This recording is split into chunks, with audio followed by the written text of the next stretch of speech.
लोग पिछला क्लास में प्रश्नावली 1.2 पढ़े थे और उसके साथ साथ उपसमुच्चय कैसे लिखा जाता है, संख्याओं के उपसमुच्चय क्या होते हैं। फिर हम लोग उसमें समुच्चय पर आधारित वास्तविक संख्याओं के उपसमुच्चय के लिए इंटरवल यानी कि अंतराल भी पढ़े थे। उसी की सहायता से हम लोग यहाँ पर प्रश्नावली 1.3 बनाएंगे, जिसका पहला क्वेश्चन हम लोग को दिया है कि चेक कीजिए इसमें कि कौन सा उपसमुच्चय है और कौन सा उपसमुच्चय नहीं है। तो उपसमुच्चय के लिए जो चिन्ह हम बताए थे उसी चिन्ह का प्रयोग हम लोग करेंगे यहाँ पर। उपसमुच्चय के लिए उपसमुच्चय का चिन्ह देंगे, उपसमुच्चय नहीं रहेगा तो उसके चिन्ह को हम लोग को इसमें भरना है। तो पहला क्वेश्चन आप लोग देख रहे हैं 2 3 4 1 2 3 4। तो देख रहे हैं पहला समुच्चय का जो 3 अवयव है 2 3 और 4, ये दूसरे समुच्चय में भी है। तो है इसमें हम लोग भर देंगे उपसमुच्चय का चिन्ह भर देंगे, क्योंकि ये समुच्चय का कुल अवयव इसमें है। लेकिन ये ध्यान दीजिएगा कि इसका कुल अवयव इसमें नहीं है, इसलिए ये समुच्चय इस समुच्चय का उपसमुच्चय नहीं होगा। तो क्या होगा, हम लोग पढ़े हैं कि जब A सबसेट B और A not equal to B यानी कि ये और ये समुच्चय बराबर नहीं है, तो हम लोग पढ़ते थे कि ये जो समुच्चय है इस समुच्चय का उचित उपसमुच्चय कहलाता है, जो कि हम लोग लिखे हुए थे पीछे। चलिए दूसरा A B C है। तो देख रहे हैं A उसमें है, इसमें नहीं है, B और C उसमें है, इसमें भी है। तो सारी संख्या मिलनी चाहिए। उपसमुच्चय का क्या परिभाषा हम लोग पढ़े हैं कि पहले समुच्चय का सभी अवयव दूसरे समुच्चय में हो तो पहला समुच्चय दूसरे समुच्चय का उपसमुच्चय कहलाता है। लेकिन यहाँ पर ये तीनों अवयव इसमें नहीं है तो ये उपसमुच्चय नहीं होगा। तो यहाँ पर हम लोग भर देंगे नट सबसेट, यानी उपसमुच्चय को लिख करके उसे हम लोग काट देंगे, जैसे नट इक्वल टू हम लोग लिखते हैं उसी तरह। यहाँ पर देखिए तीसरा क्वेश्चन, आपके विद्यालय की कक्षा 11 का एक विद्यार्थी है और उसके बाद दिया है कि आपके विद्यालय का एक विद्यार्थी है। तो ध्यान दीजिए कि यदि विद्यालय में केवल 11 और 12 ही क्लास चलते हों तो उस विद्यालय में 11 और 12 दोनों बच्चों को मिल करके ये इसमें संख्या आएगी और इसमें केवल 11 का संख्या आएगा। जैसे मान लीजिए कि 11 में 100 बच्चे हैं और विद्यालय में टोटल 200 बच्चे हैं, तो 100 बच्चे इस 200 बच्चे में तो जरूर मिलेंगे, यानी कि ये जो 100 बच्चे हैं वो सभी बच्चे इस विद्यालय में हैं। विद्यालय की कुल संख्या 200 है, तो इसका मतलब कि ये इसका उपसमुच्चय हुआ। तो हम यहाँ पर उपसमुच्चय का चिन्ह कर देंगे, ये ध्यान रखिएगा। चौथा क्वेश्चन है किसी समतल में स्थित एक वृत्त है। किसी समतल में स्थित एक वृत्त का मतलब यहाँ पर वृत्त का त्रिज्या नहीं दिया है। तो त्रिज्या के आधार पर यदि समुच्चय सजाएंगे तो मान लेते हैं कि एक त्रिज्या वाला, ध्यान दीजिएगा 1 सेंटीमीटर त्रिज्या वाला, 2 सेंटीमीटर त्रिज्या वाला, 3 सेंटीमीटर त्रिज्या वाला, यानी कि अनगिनत त्रिज्या वाला ही इसमें हमको वृत्त मिलेगा। ठीक है, क्योंकि यहाँ पर त्रिज्या निश्चित नहीं है। लेकिन इसके बाद वाला बोल रहा है कि एक समान समतल में वृत्त है जिसकी त्रिज्या 1 इकाई है, इसको फिक्स कर दिया है। तो इसको डॉट के बाद हम लोग केवल 1 लिख सकते हैं, अंकों के रूप में यहाँ पर लिख रहे हैं ताकि आपको समझ में आए। तो त्रिज्या 1 इकाई वाला केवल मिल रहा है। तो हम लोग देख रहे हैं कि इसका प्रत्येक अवयव इसमें नहीं है, इसलिए ये उपसमुच्चय नहीं होगा। तो यहाँ पर हम लोग लिख देंगे कि नट सबसेट। फिर हम लोग को अगला क्वेश्चन हम लोग देख रहे हैं, किसी समतल में स्थित एक त्रिभुज है, ठीक है, और आगे दिया है किसी समतल में स्थित एक आयत है। तो त्रिभुज कभी भी आयत में नहीं मिलेगा, क्योंकि त्रिभुज और आयत भिन्न भिन्न चीजें होती हैं, इसलिए त्रिभुज कभी भी आयत का उपसमुच्चय नहीं होगा। तो यहाँ पर हम लोग भर देंगे नट सबसेट। ठीक है, उसके बाद 5-6 नंबर है, किसी समतल में स्थित एक समबाहु त्रिभुज है। मान लीजिए कि यहाँ पर हम समबाहु लिख दिए, ठीक है, पहला में समबाहु त्रिभुज है, केवल फिक्स कर दिया है कि समबाहु है। और दूसरा इधर दिया है किसी समतल में स्थित एक त्रिभुज है। यहाँ पर त्रिभुज का नाम नहीं दिया कौन सा त्रिभुज है, तो इसमें सभी त्रिभुज आ जाएगा, यानी कि इसमें समबाहु भी आ जाएगा, समद्विबाहु भी आ जाएगा। ध्यान दीजिएगा, आगे जो भी त्रिभुज हमको मिलेंगे वो सारा आ जाएगा, ध्यान दीजिएगा। लेकिन ये अपरिमित नहीं होगा, त्रिभुज के प्रकार अपरिमित नहीं होता है। डॉट ऐसे ही लिख दिए हैं कि आगे भी हम लोग इसमें लिख सकते हैं। तो अभी देख रहे हैं समबाहु इसका इसमें मिल रहा है, तो इसका मतलब ये समुच्चय इसका उपसमुच्चय होगा। तो होगा तो यहाँ हम लोग क्या करेंगे, उपसमुच्चय का चिन्ह।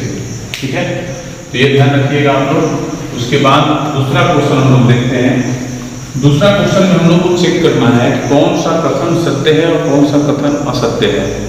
तो यहाँ पर देखिए पहला क्वेश्चन जो दिया है ए बी, हम लोग देख रहे हैं कि ए और बी दोनों इसमें है, ए और बी दोनों है, इसका मतलब कि ये इसका उपसमुच्चय होगा, लेकिन यहाँ पर दिया है उपसमुच्चय नहीं है, तो ये कथन क्या हो जाएगा? गलत। तो यहाँ पर हम कथन में असत्य लिख देते हैं, यहाँ पर केवल कि कथन असत्य है यानी फॉल्स है। तो यहाँ पर आप लोग यदि एक्सप्लेन करना चाहेंगे इसको, इस क्वेश्चन को लिखने के बाद इसके नीचे लिख दीजिएगा ऐसे, इस समुच्चय ए बी का प्रत्येक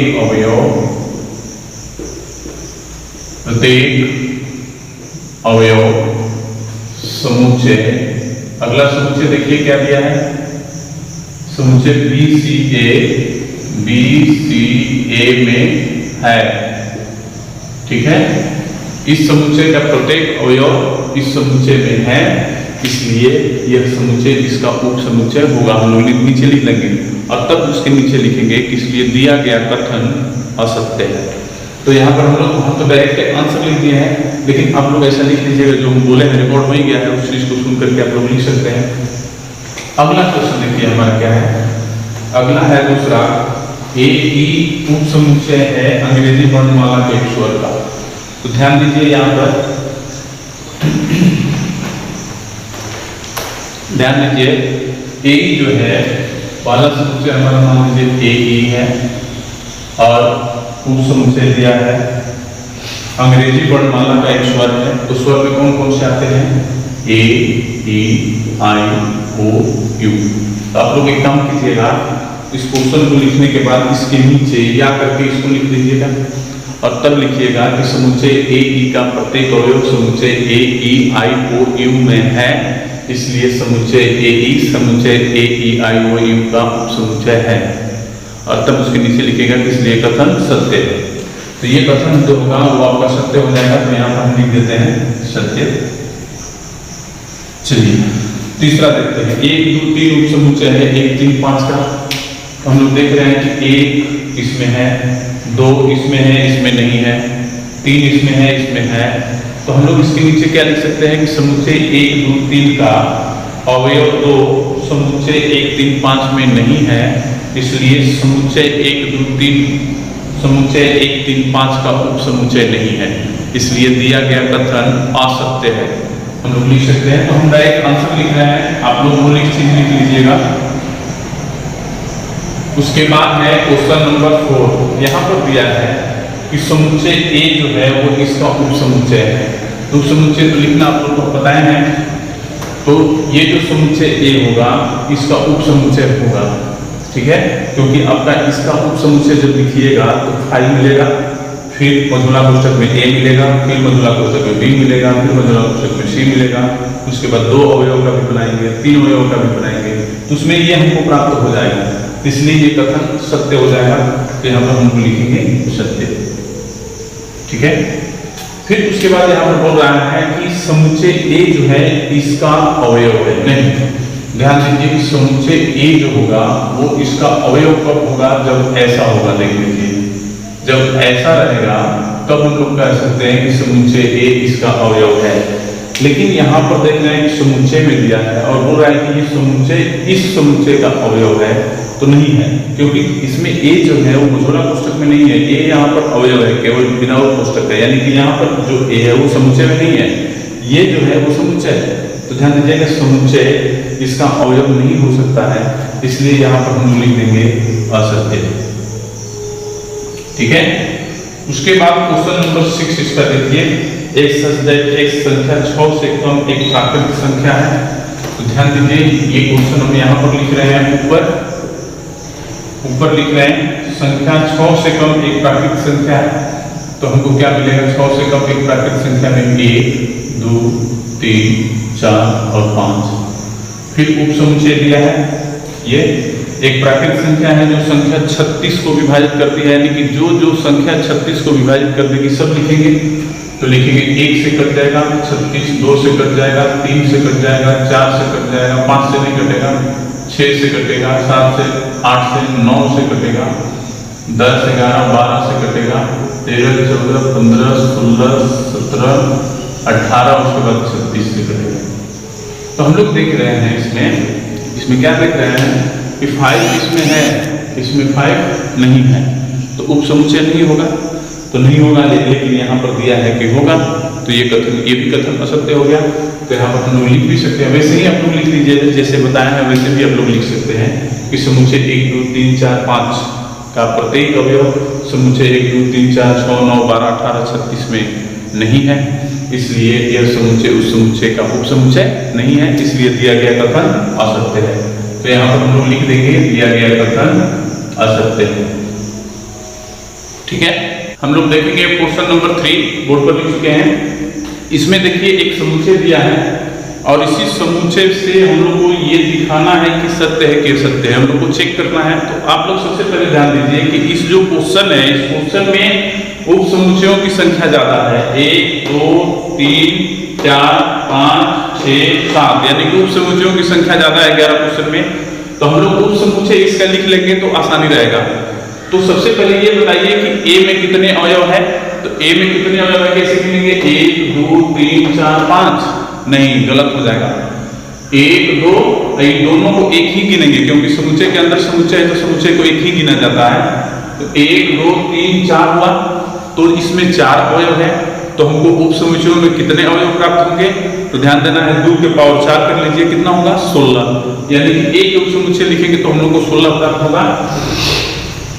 तो ए का उप समुच्चय हम लोग लिखेंगे, क्या क्या लिख लीजिए, ए का उप समुच्चय बराबर हम लोग घात समुच्चय लिखेंगे, क्यों उप समुच्चय लिख रहे हैं तो सबसे पहले 5 लिखेंगे, उसके बाद एक एक अवयव का समुच्चय बनाएंगे, 1 का बनाएंगे, फिर 2 का बनाएंगे, और ध्यान दीजिए यहाँ 3 4 पहले से कोष्टक में है, एक और कोष्टक लगाएंगे तो डबल कोष्टक हो जाएगा, यानी कि 3 4 होगा जो डबल कोष्टक में हो जाएगा। फिर उसके बाद हमको क्या मिलेगा 5, एक अवयवी हम लोग बना लिए सारा, अब 2 2 अवयवी बनाएंगे, तो 2 2 अवयवी को मिलेगा, देखिए 1 2 मिलेगा आपको, फिर उसके बाद 1 3 4 मिलेगा आपको, 1 3 4 लिखेंगे हम लोग, फिर उसके बाद 1 5 लिखेंगे, फिर उसके बाद हमको मिलेगा 2 3 4 2 3 4 मिलेगा, 3 4 को हमेशा एक ही अवयव लेना है, ध्यान रखिएगा। फिर उसके बाद मिलेगा 2 5, फिर उसके बाद हम लोग को 3 4 5 मिलेगा, 3 4 और 5 मिलेगा, फिर उसके बाद 1 2 3 4 3 अवयवी बनाया, 2 अवयवी हो गया, 1 2 3 4, फिर उसके बाद क्या मिलेगा 1 2 5, फिर उसके बाद क्या मिलेगा 1 3 4 5, यहां पर देखिए लिख रहे हैं 1 3 4 5, फिर उसके बाद क्या मिल रहा है 2 3 4 5, 2 3 4 और 5 हो जाएगा। फिर इसके बाद वो एक समुच्चय होगा, तो पहले देख लीजिए कितना मिला, 1 2 3 4 5 6 7 8 9 10 11 12 ये हुआ 13 14 15 मिल गया, 16वां हमारा वही होगा, ये समुच्चय हम लोग को उसकी जरूरत नहीं है, नहीं लिखे हैं। चलिए तो अब इसी उप समुच्चय से हम लोग देख करके इसमें हम लोग लिख सकते हैं कि कौन सा सत्य है कौन सा असत्य है। ठीक है, तो पहला क्वेश्चन देखिए कि 3 4 सिंगल कोष्टक में और बोल रहा है कि ए का उप समुच्चय है, तो देखिए तो ए के उप समुच्चय में ऐसा समुच्चय है, 3 4 वाला तो है देखिए यहाँ पर, लेकिन डबल कोष्टक में है, देख लीजिए डबल कोष्टक में है, और यहाँ पर ये सिंगल कोष्टक में दिया है, तो 3 4 ए का उप समुच्चय नहीं होगा। तो हम लोग इसको जब आप लोग जस्टिफाई कीजिएगा इस पर हम लोग फॉल्स लिख देते हैं, एफ का मतलब हो गया फॉल्स यानी गलत है।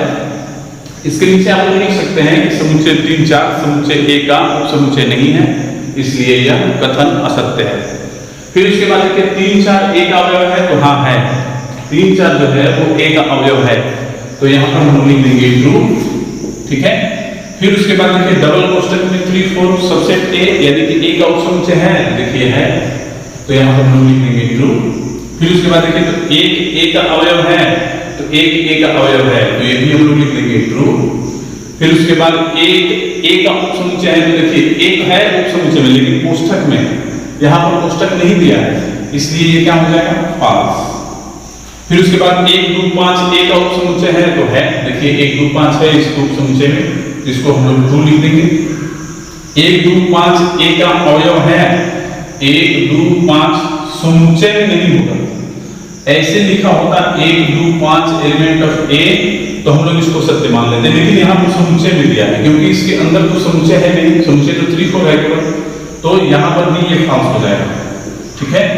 फिर उसके बाद चलिए 1 2 3 सबसेट है एकांक तो कहीं नहीं है, देख लीजिए खोज लीजिए, इसमें कहीं भी नहीं मिलेगा, तो ये भी फॉल्स हो गया।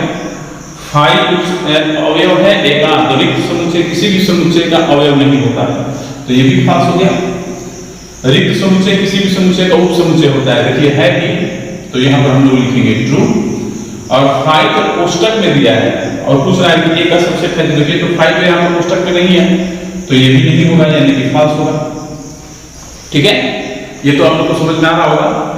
4 नंबर क्वेश्चन का उप समुच्चय लिखना है हम लोग को, देखिए इसमें एक अवयव है तो कितने उप समुच्चय की संख्या होगी, 2 के पावर 1 बराबर 2, तो कौन कौन सा मिलेगा इसके उप समुच्चय, तो लिखेंगे उप समुच्चय बराबर, पहले लिख लेंगे उप समुच्चय बराबर उप वाला मिलेगा 5 और दूसरा यही समुच्चय मिल जाएगा, यानी कि 5 जो होगा वो समुच्चय किसी भी समुच्चय का उप समुच्चय होता है और स्वयं समुच्चय जो होता है वो स्वयं का उप समुच्चय होता है, तो वही हमको मिलेगा एक अवयवी में, ध्यान रखिएगा। एक अवयवी कुछ भी रहेगा तो यही 2 चीज मिलेगा, 5 मिलेगा और यहाँ पर ए रहेगा तो 1 लिखेंगे, 1 रहेगा तो 1 लिखेंगे, 2 रहेगा तो 2 लिखेंगे, जो रहेगा वो लिखेंगे। 2 अवयवी में कैसे लिखा जाता है, ध्यान दीजिए, यही से आप लोग को उप समुच्चय लिखना समझ में आ जाएगा। पहले 5 लिखेंगे, उसके बाद एक एक अवयव का समुच्चय बनाएंगे, 1 फिर एक अगला 1 का, 2 अवयवी का समुच्चय जब बनाएंगे तो 2 में तो एक ही है केवल, ए भी लिख देंगे। तो ध्यान दीजिए यहाँ पर कितने अवयव प्राप्त हो गए, 4, और हम लोग सूत्र से भी जानते हैं कि इसके अवयव 2 है, अवयव उप समुच्चयों की संख्या बराबर 2 के पावर 2 बराबर 4 होगा, तो देखिए 1 2 3 4 हमको मिल रहा है। 3 अवयवी देखेंगे, 3 अवयवी में हम लोग कैसे निकालेंगे, ध्यान दीजिए, उप समुच्चय बराबर सबसे पहले 5 लिखेंगे, उसके बाद एक एक अवयव का समुच्चय बनाएंगे, यानी कि 1 का, फिर 2 का, फिर 3 का, फिर उसके बाद 2 2 को लेंगे, तो 2 2 को लेंगे तो क्या मिलेगा, 1 2, फिर क्या मिलेगा 1 3, फिर क्या मिलेगा 2 3, फिर क्या मिलेगा 2 2 अवयवी का बना लिया हम लोग।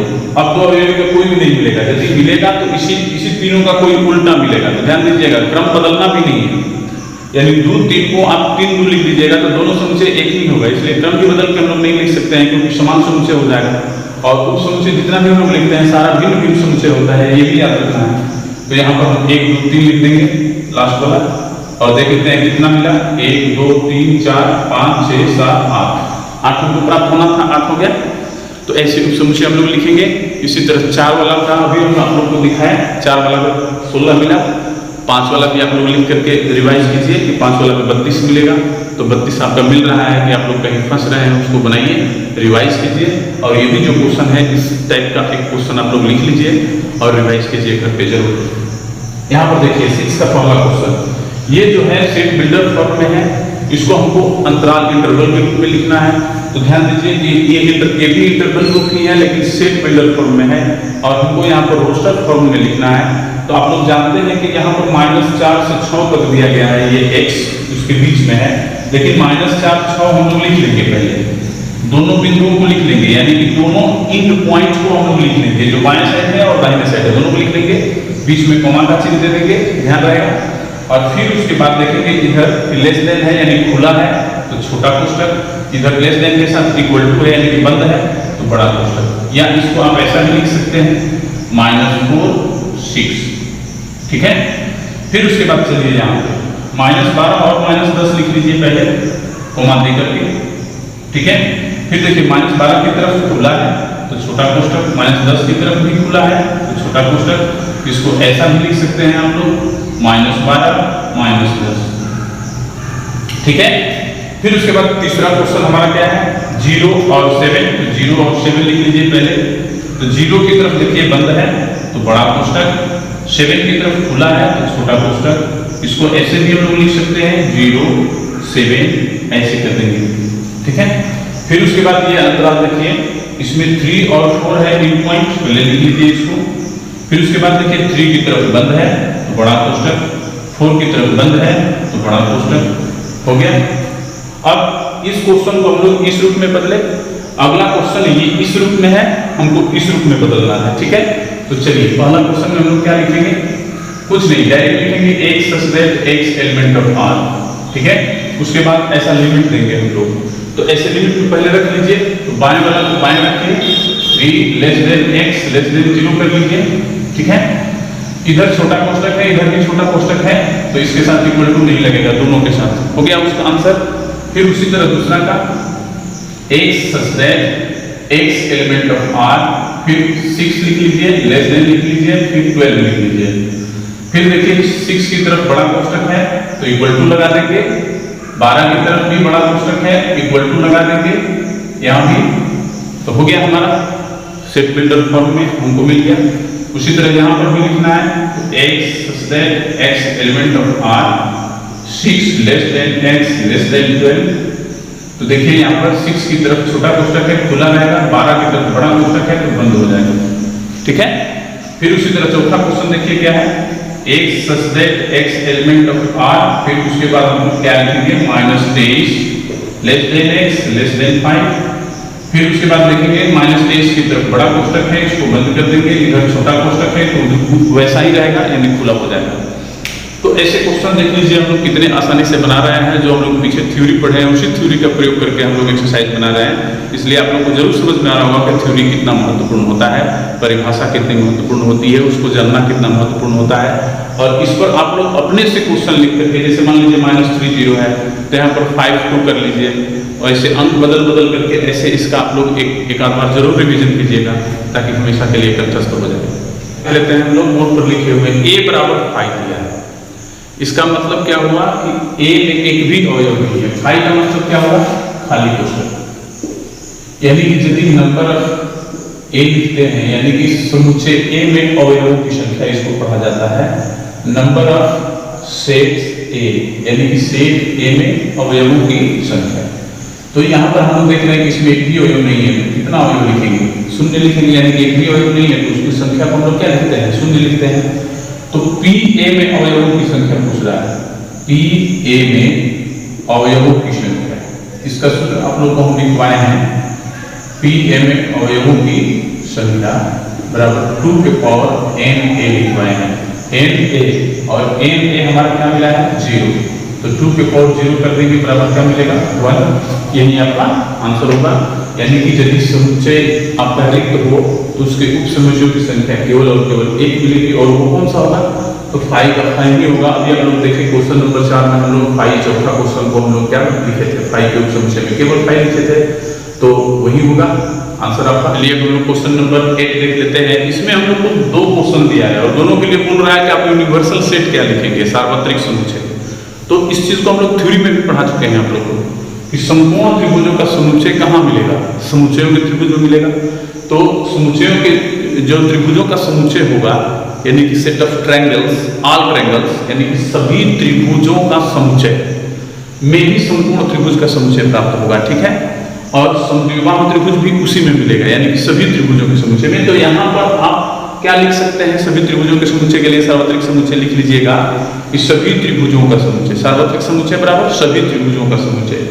और यहाँ पर आप लोग क्या लिख लीजिएगा, सार्वत्रिक समुच्चय बराबर सभी त्रिभुजों का समुच्चय, यानी कि दोनों के लिए सेम यूनिवर्सल सेट होगा, क्योंकि सभी त्रिभुजों के समुच्चय में ही समद्विबाहु और समकोण प्राप्त होते हैं, इसलिए वो उसका यूनिवर्सल सेट हो जाएगा। क्वेश्चन नंबर 9 दिया है, देख लीजिए यहाँ पर A B C 3 समुच्चय दिए गए हैं। बोल रहा है कि इन तीनों समुच्चयों के संदर्भ में कौन सा यूनिवर्सल सेट होगा। उसके लिए 4 ऑप्शन आपके क्वेश्चन में दिए गए हैं, इन्हीं 4 ऑप्शन में से चुनना है कौन सा इसका यूनिवर्सल सेट होगा। तो इस चारों में से वही सेट यूनिवर्सल होगा जिसमें ये तीनों का अवयव मिल रहा हो, यानी कि एलिमेंट प्राप्त हो रहा हो। तो हम लोग देख रहे हैं कि 1 से 5, 1 से 1 3 5 है, 2 4 6 है, यानी कि 1 से लेकर के, यानी कि 0 से लेकर के 8 तक इन तीनों को मिलाएंगे तो हमको अंक मिलेगा। तो 0 से 8 तक इसमें है नहीं कि ये यूनिवर्सल सेट होगा, इसमें तो कुछ भी नहीं है, ये भी यूनिवर्सल सेट नहीं होगा। इसमें देखिए 0 से लेकर के 8 तक है, उससे अधिक भी लिखा गया है, कोई दिक्कत नहीं है, अधिक लिखा जाएगा तो कोई दिक्कत नहीं होगा। जितना है उतना भी रहेगा तो भी यूनिवर्सल सेट वो ले सकते हैं हम लोग, और उससे अधिक भी हो जाएगा तो भी यूनिवर्सल सेट होगा। लेकिन ये सारा अवयव जो है समुच्चय में मिलना चाहिए। तो हम लोग देख रहे हैं कि 1 3 5 1 3 5 2 4 6 2 4 6 0 2 4 6 8 0 2 4 6 8 ये सारे अवयव इसमें प्राप्त हो रहे हैं। इसलिए इन तीनों के लिए यूनिवर्सल सेट आपका 3 नंबर ऑप्शन होगा। 4 नंबर ऑप्शन भी नहीं होगा क्योंकि ये 1 से लेकर के 8 तक है, इसमें 0 नहीं है। यदि इसमें 0 होता तो ये भी यूनिवर्सल सेट हो जाता, लेकिन यहाँ पर 0 नहीं है इसलिए ये यूनिवर्सल सेट नहीं होगा, यही आपका यूनिवर्सल सेट होगा। आप लोग देख रहे हैं एक्सरसाइज हम लोग सेट का कितना आसानी से बना रहे हैं जो थ्योरी पर चल रहा है। अब हम लोग अगला क्लास में वेन आरेख पढ़ेंगे जो कि सेट का सबसे महत्वपूर्ण पार्ट होता है। हम लोग वेन आरेख से क्वेश्चन को भी बना लेते हैं, वेन आरेख से हम लोग सूत्र को भी सिद्ध कर लेते हैं, इसलिए वेन आरेख थोड़ा सा महत्वपूर्ण हो जाता है। उसको आप तब तक आप लोग घर पे पढ़ लीजिएगा। अगले क्लास में हम लोग वेन आरेख पढ़ेंगे। आज के लिए इतना ही, धन्यवाद।